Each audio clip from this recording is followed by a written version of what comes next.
Hello, YouTube family. Thank you guys for stopping in. Please like, share, subscribe. I went on the Carnival cruise Sunshine. I'm just going to discuss that a little bit today. The pros, the cons, my experience, and what I liked about it, what I didn't like about it, would I go again, and all the fun stuff. So stay tuned. So we went on the Carnival cruise from May 31st to June 7th. It was an 8-day cruise. The port was very close to where I live, so it was very convenient. And when they drop you off to the ports are very regulated, so and very safe. They pick particular areas that they know, okay, the tourists will be fine at.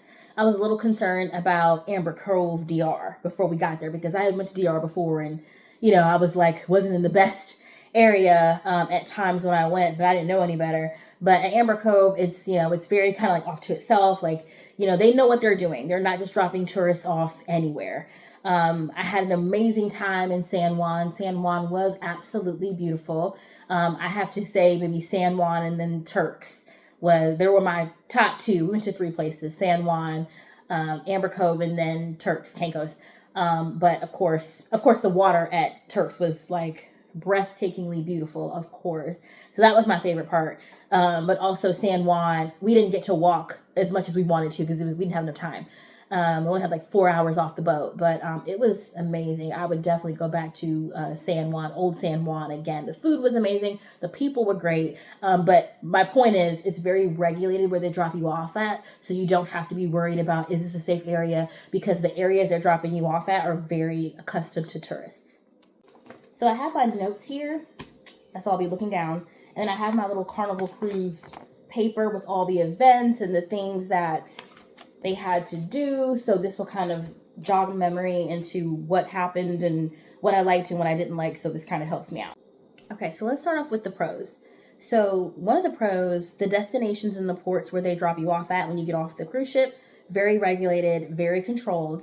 It's very easy to get on and off the ship. When you port, it's very organized. They'll tell you like, hey, if you want to get off now, it's a little bit of a crowd down here, but if you want to wait maybe 20-30 minutes, once the crowd subsides, that'll be a better time for you to get off the ship. So we always kind of waited maybe like 20 minutes or so to get off the ship when the crowd was kind of died down, and then we easily were able to get off the ship. So I did like that. Another pro, like I was saying, is they give you this little paper, and there's also an app, the Carnival app, that you can download, and it basically just tells you like what's going on daily. Like they have, they have like fun fact workshops, they have trivia, they've got Build-A-Bear workshops, they've got comedy, they've got karaoke. 2 of my favorite things to do was the comedy show and the karaoke. Those were 2 of my favorite things to do.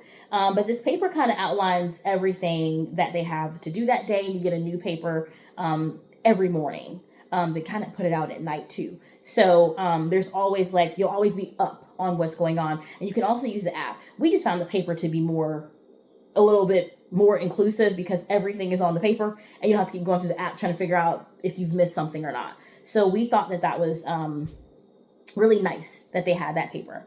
So the cruise ship, Carnival in particular, is very family oriented, very family friendly. There's a lot of activities for the kids to do. If you saw my actual video for the Carnival, they've got like a lot of water activities for the kids. They've got basketball. All this is like on 10, 11 deck. I think it's 11 deck.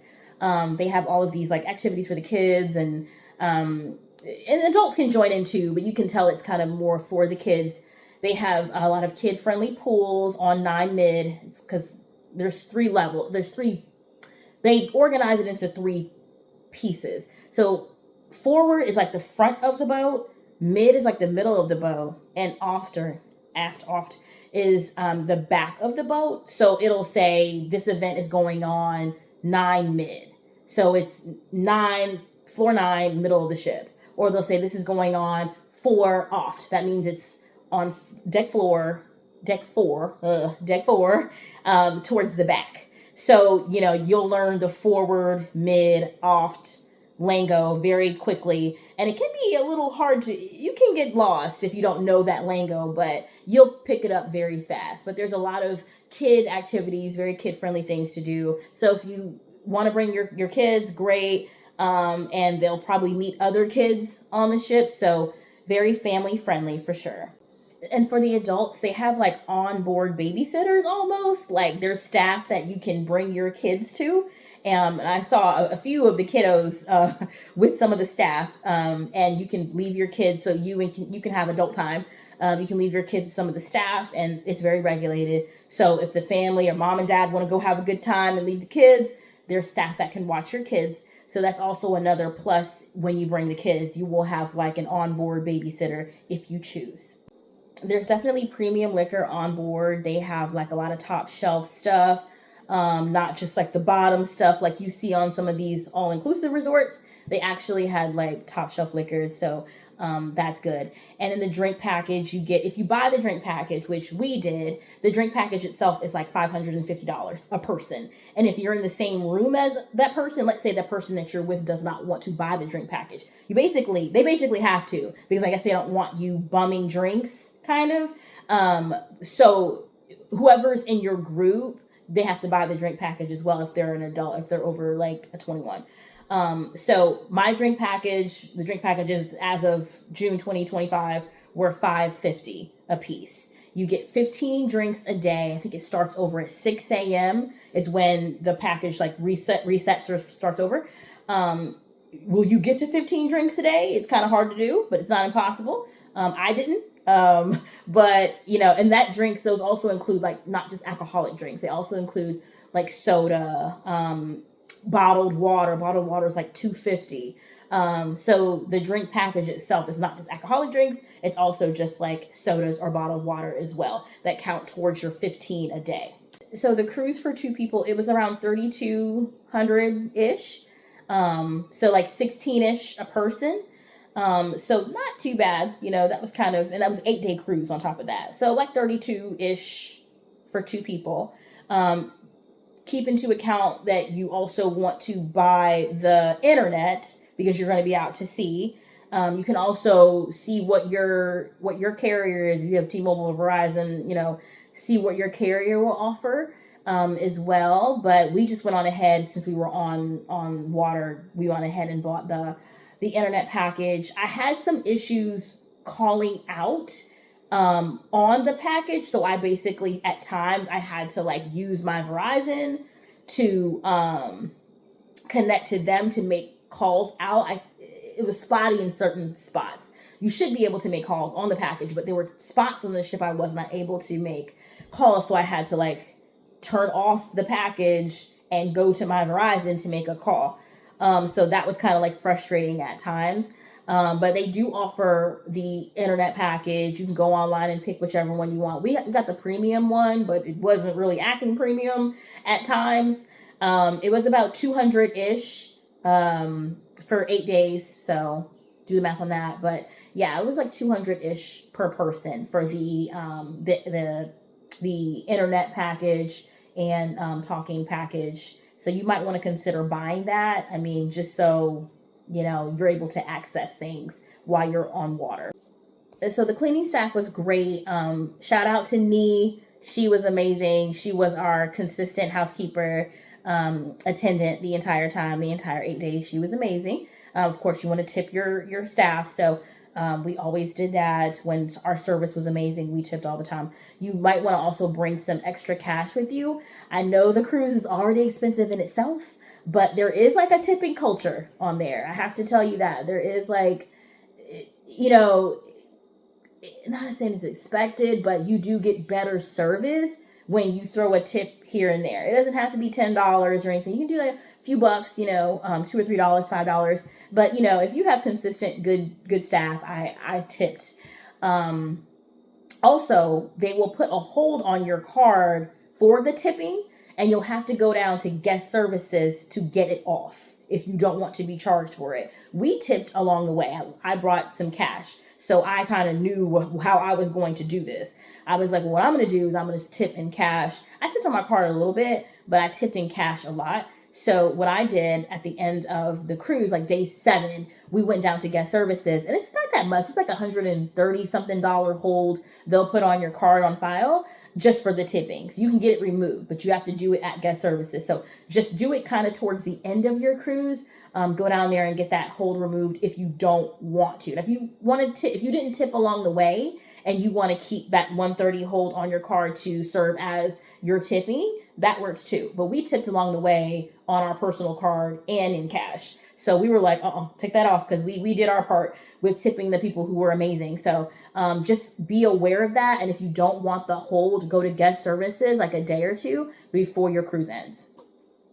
If you watch my first video, you'll see where we got like a little towel animal every morning, which was super cute. And she did a bat, she did a pig, she did like a duck. I mean, it was so cute. And if you see my first video, you'll see like they have like a towel building class or whatever on the ship too. But that was super cute that she gave us an animal every morning. We kind of look forward to it. We come back from like the gym or something, or breakfast, and we'd have a towel animal on our bed or in the bathroom, or it was really cute. So they do cute little stuff like that for you. So we primarily ate at Blue Iguana. That's on 9 Mid. And we also ate at the Guy Burger place. That's also on 9 Mid. They're right next to each other. I'm going to comment on this Guy Burger thing because it's like a big thing. And I'm just like, okay. I mean, the burger was good. Do not get me wrong. The burger was good. It was good. We went like maybe twice. It was delicious. It was. But is it as good as the hype? It's a good burger. But it's not... I mean, I wouldn't go, like book this cruise for the burger, you know, like, no. It was good though. I mean, it was a good burger, but I mean, I'm not, am I raving? Am I giving this like 10 out of 10 reviews? Like, no, I mean, it was good. It was cute, like 6. I've had better burgers.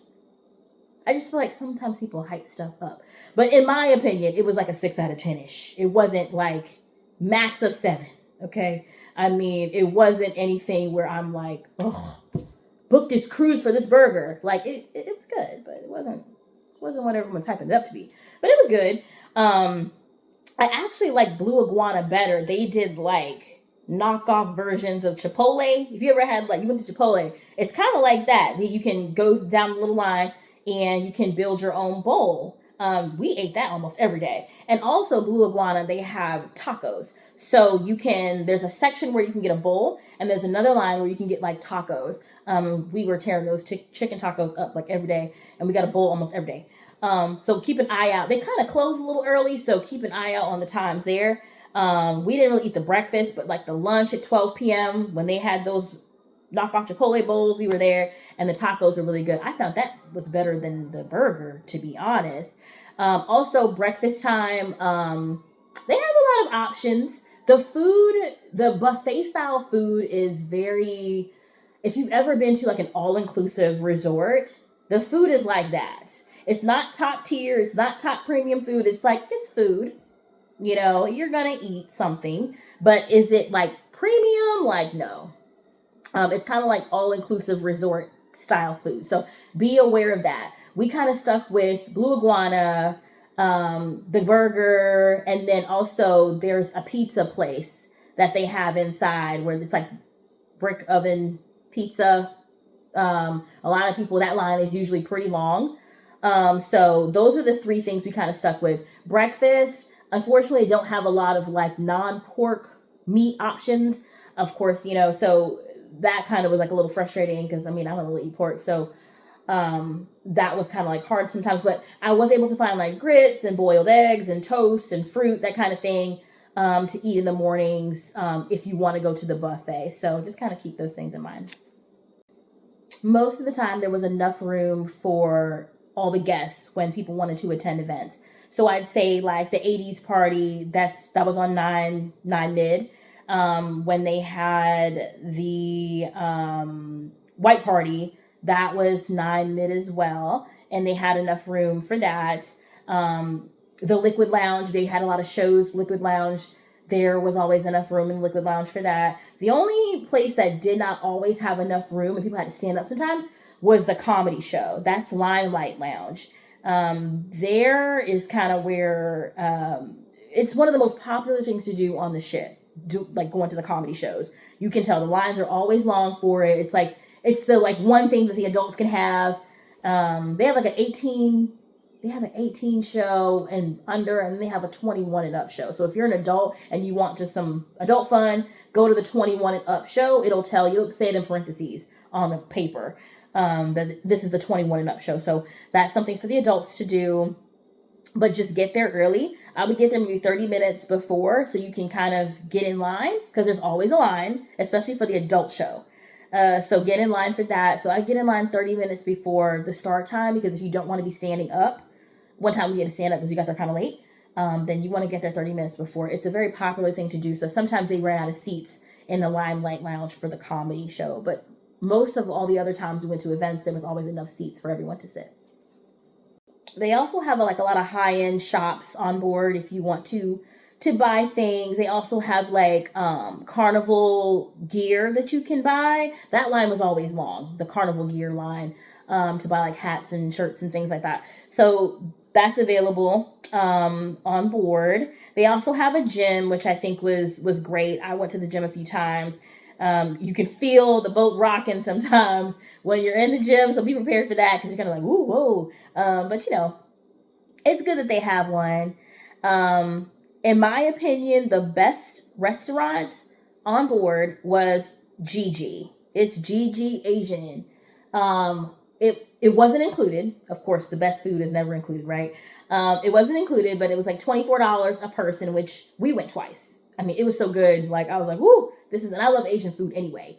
So it was definitely a plus for me. So we went there twice. It was really good. It's $24 a person. In my opinion, it's the best food on the ship. You can tell it's high quality. You can tell, versus going to the buffets. You're there's a marked difference. So we went there twice, $24 a person. If you want to tip, of course, be tipped on top of that, but it was worth it. To me, in my opinion, if you're asking what the best food on the ship was, if you like Asian style food, don't miss out on Gigi. It's $24 a person, but it is very worth it. So if you're looking for somewhere to go or something to do after 2, the casino is open. That's on 5. We always had good service. Shout out to Kat at the casino. She's always great, always looking out for us and making sure that we needed. You can also break bills in the casino as well. But that's always open. So if you want something to do when everything kind of shuts down by 2-ish, you can go to the casino and they'll look out for you there. So we enjoy going there. So one pro, since the pools on 9 mid were always kind of taken up by the kids, and the adults really couldn't get in there because the kids were kind of taking it over, they do have the Serenity Lounge, the Serenity Deck, I would say, on 11. And there, we found that a little too late. We found that the last day, which we should have been kind of asking around about. But the Serenity deck on 11 is where the adults hang out. They have 2 jacuzzis, and they've got a pool. The pool's kind of small, but they do have a pool there for the adults, and this is an adults only deck. So the Serenity 11, that's adults only. So, no kids on that. So that is a solace for the adults if you want to get away from the kids, which we found out a little too late, but it is definitely worth checking out if you're an adult and you kind of want to get away from the kids. Go to the Serenity Deck 11, and it was nice. I wish we would have found it earlier. And they have a bar up there too, so worth it. I also want to end my pros with shouting out my favorite staff. Nee, she was our attendant for our room.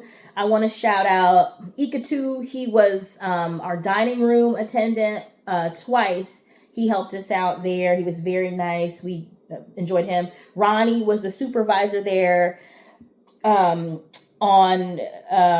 dinner time for the dinner. He was in the dining room with Ikatu, so we really loved Ronnie. Also, Kat in the casino, she was so sweet, super grateful. We tipped the heck out of her. She was just so amazing. Andres at the Blue Iguana bar, he was great. Amazing smile, very nice. Thank you for making our experience wonderful. And then there was a black young lady with dreads at the Red Frog bar, and I'm so mad I did not get her name, but she had an accent, dreads, very sweet, very nice, had a Caribbean accent. So shout out to you two, girl. Apologize for not getting your name. But those people were amazing. These bartenders in particular and staff just kind of made our experience. I'll go into some of the cons with some of the other staff. But I'm shouting out these people in particular because they were amazing. They were rock stars, and they made our experience very wonderful. So I do not want to miss giving those shout outs. And I will be writing a review. So thank y'all. Okay, so I feel like I talked a lot about the pros. So let's talk about some of the cons now. As I was saying earlier, there's not a lot of room on mid for like the adults. The kids kind of take it over, especially the pools. We were kind of disappointed by like how, I mean, we knew it was a family friendly cruise, but I mean, it was a lot of kids. And I have to say, we were in the Facebook group for our ship and dates. So what I do recommend is you going on Facebook and getting signed up to whatever ship you're on and the dates that you're going, because that really helped us out as far as like navigating, because we drove to the port. So finding out where the garages are, where you can park. And then also it helps you network with the people if you want on the cruise as well. And then you kind of find helpful hints and tips. This was our first cruise, so we didn't really know like where to go, what to do, or how to like navigate. But if you get into the Facebook group, a lot of the questions that you have will be answered in your Facebook group. So just go on Facebook, find your cruise dates and ship, and you'll be surprised of how many people are commenting or in the group. So that is a pro, something you should do. So do that so you're kind of more hip onto what's going on. And in the Facebook group, unfortunately, a lot of the adults were talking about how some of the kids were very disrespectful. It took one person to make a comment and the floodgates opened on the Facebook group. A lot of the adults were talking about, how the kids were being disrespectful, saying cursing words and kind of in adults' personal spaces, and the parents not attending to the kids. And which we didn't have a big problem with the kids, but I could see how it could be a problem. So, when I read the comments, I was like, well, I know they're not lying, because I can see easily how a lot of these kids were very unattended and they were kind of running around very loud. Of course, the kids are doing things they wouldn't do because their parents weren't attending them. So that is kind of a con there. Beware of some of these kids. They're not always attended by a parent. And then if you don't have a high tolerance, or if you're kind of like, I don't want to deal with a whole lot of kids, I would caution you to book this particular cruise, because there are a lot of children on there from all ages. And some of them do not have like respect. So just kind of keep that in mind if you are not as kid friendly. So there are no irons in the room, but of course that's probably for safety reasons, especially with this being a family-friendly kid ship. So I understood that. No microwaves in the room, because of course this is kind of like an all-inclusive style type of ship where the expectation is for you to eat it and be done, right? Like eat your food up, because you can do room service too, but eat your food up or eat it in the dining areas, or if you want it brought to your room, eat it up and be done. So I can understand the reason why there's no microwaves. I guess I get that. The washer and dryers, they're kind of old. You can tell they're older. The dryer just wasn't drying my clothes. I don't know. The washer dryer, so you have to buy the detergent. That's like $2, $2.50, something like that, between $2 and $3. And then you have to also buy the dryer and buy the washer, because you have to, it's like $2 and change for the washer, and then it's $2 and change for the dryer. So by the time you buy the washing powder, the washer, then the dryer, you're about $12-13 in, trying to get, everything more like 11, 10, like 12, 13. Yeah. Like $12-13 in by the time you've finished the whole ordeal, and then your clothes aren't even dry, all the way. So I was like, okay, I spent all this money. I only had to wash and dry my clothes once, thank goodness, because I had just enough stuff to get through the 8 days. But, hey, we also had a balcony room, so that was great because, my clothes didn't dry all the way in the dryer, so I kind of just hung them kind of outside on the balcony so we could like air dry or finish drying. Shouldn't have had to do that when I paid for a dryer, but, hey, is what it is. So just kind of want to mention that. there's no water or drinks in the room. There's a refrigerator in there, but there's no like water in there. But you can get free water on 9 or wherever there's a dining room. You can get free water. You also can buy water, which is $2.50. But again, that's coming out of your drink package, so just kind of keep that in mind. So if you can get the free water, you can get the free water. Bring your Stanley cup or whatever you have, and you can keep refilling that. We just took our water bottles that we kind of already had, and we just kept filling those up on 9 when we got low. So that was a way to kind of like save and not use your drink package to buy water. But we also still bought water at times because there's no drinks in the room, except they do give you 2 large waters, but you have to buy them, right? So they'll put them, they're on when you walk in, that little shelfie thingy, they're there, but they're like $4.75 per water. So they're going to charge your card, they're going to charge it to your room if you open or you drink one of the waters. We were so thirsty one night, we were kind of lazy. We didn't feel like going to get the free water on 9. So we just said, whatever, we'll just buy the $4.75 water. But, don't be lazy. Go down there and get your water for free. That makes the most sense. They do have spas on board, but they are kind of pricey. The lowest one I saw was like $200. They do give discounts when you port for the spas because they know a lot of people will be off the ship. So the way that they can still make money is when they port, they'll give you a discount on some of the spa treatments when you port. So just make sure that you kind of look into doing the spas when you port because that's going to be your cheapest deal. About the events. So they have events. They give you a nice little paper and everything, or you can use the app. I just found some of the events kind of like uneventful, if that makes sense. Like they give you a list of events and, and that's cute and everything. But in my opinion, I'm a lively kind of gal, right? I'm not too boring. So, we went to some of the events like the 80s party, the white party, and we knew that these events were going to be happening before we went on board. So we bought our 80s gear, we bought our white dress and things like that. And, they were just, unfortunately, just kind of underwhelming. The events weren't eventful, if that makes sense. They were there. You have your cruise director. He's kind of like playing some oldie but goodie music. And, it was, he tried to like pump the audience up and things like that. But they just, I don't know. It just wasn't as eventful, I feel like, as it could have been.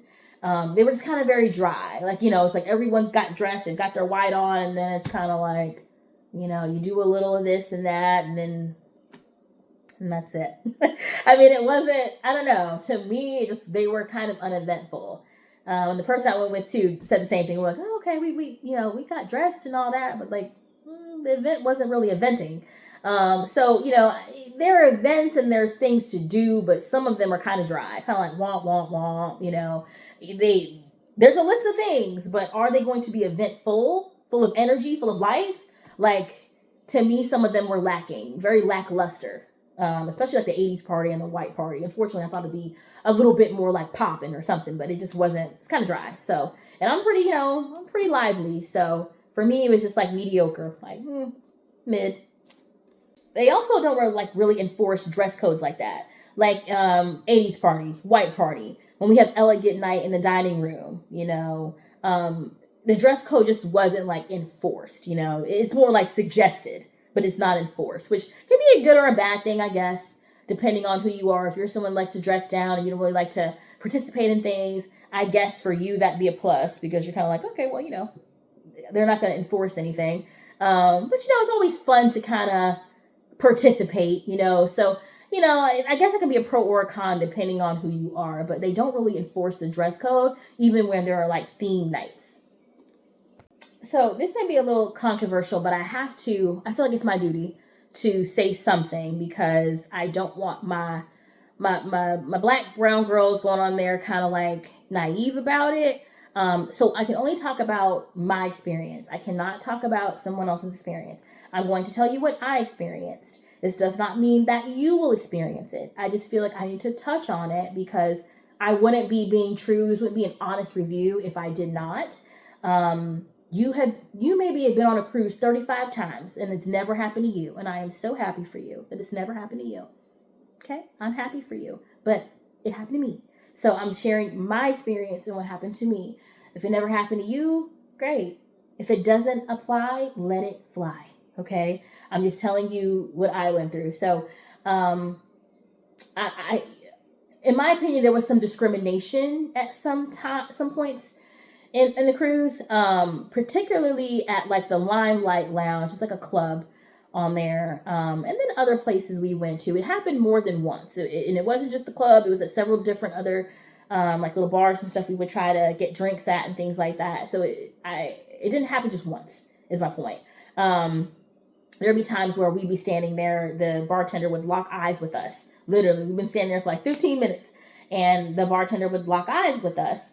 He saw us standing there, and you've acknowledged me with your eyes, so you've seen me standing there.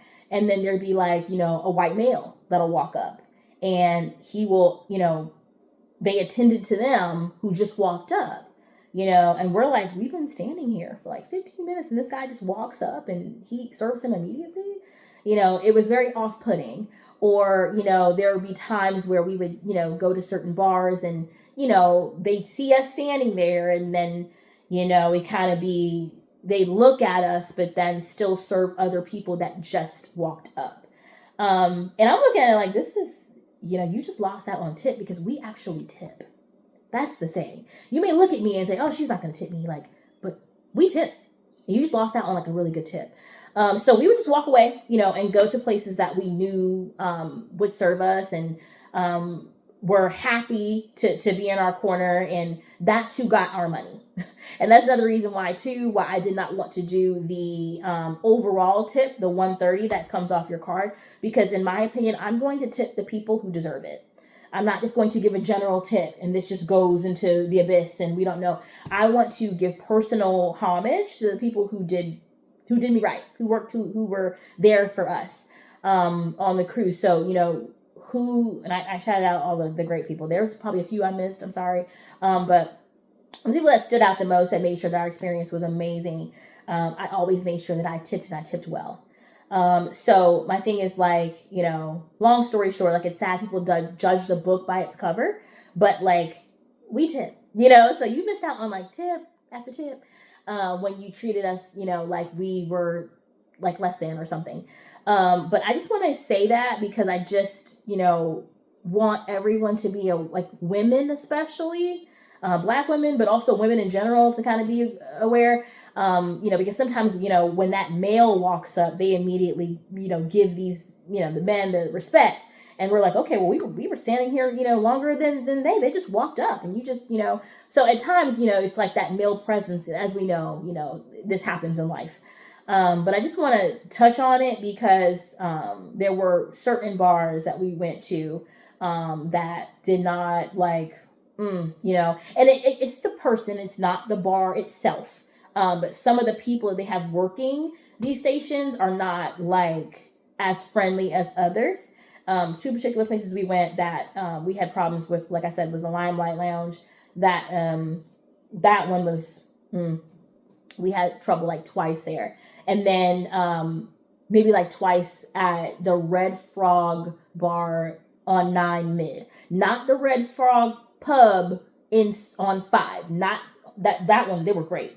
We had an amazing time at the Red Frog pub 5, like indoors. That pub was amazing every time. But the outside 9 Mid Red Frog is where we kind of had issues where, they look at us and wouldn't serve us or serve other people before us. Then when everyone else was served, they finally come back over to us, and we've been standing there the whole time. So I just want to touch on it because this would not be honest if I didn't. If you've never had a problem, you've been on Carnival 115 times, never had a problem, good for you. But I'm telling you what happened to me. So I just want my girls to be aware that, there's some places that will just discriminate just because you're a woman, or you're a woman of color, So just be aware. It doesn't happen everywhere. The casino's a great place to get drinks. The Red Frog pub inside on 5 is a great place to get drinks. Where else did we have Alchemy Bar was good too. The Havana is very quiet. That I forgot what floor one's on, but the Havana is always a very quiet bar. It's indoors as well. That's a good place to get drinks because usually it's quiet there. So those were like, if you want to know where you should go, those are the places you should go to maybe grab drinks. The casino is always like, I've never had a problem there. So we found our village while we were on there. So, and you will too. So it's not everywhere. It's just certain places. So if you start to feel like, you're probably right, so just go somewhere else where you're welcomed. Okay. So lastly, would I go again? To sum all of this up, I would go again, but I think I would try another cruise line first. I think my next cruise line may be either like Virgin, because that's like an adults only cruise, maybe Princess or Royal Caribbean. Those are the three that I've kind of been looking at. So I'm not saying I would not do Carnival cruise again, but I think I would at least assess what the other cruise lines are like first, and just kind of do like a compare contrast. The one thing about Carnival is the port is super close to where I live, so I don't have to take a flight to get there, which is a pro for me, because of course you have to buy flights and everything else when the ports are super far. So I would probably do it again, but just not right now. There's a lot of pros, but there's some cons too. So like everything in life. But yeah, I would go again. I had some good times, and the port's really close, and the kids were a little bit of a headache. I'm not gonna lie. But overall, it was a good cruise, and they have the Serenity deck for adults too, on 11, which we found too late. So that was kind of maybe our fault that we didn't find that sooner. But overall, yeah, I'd do it again. I think I would try another line first, see what my other options are, and then maybe circle back to Carnival. So I hope this helps. Anyone who's going on a cruise, we were first time cruisers. I just want to give people the raw, the real. And when you book your cruise, let me know how your experience was. Bye, y'all.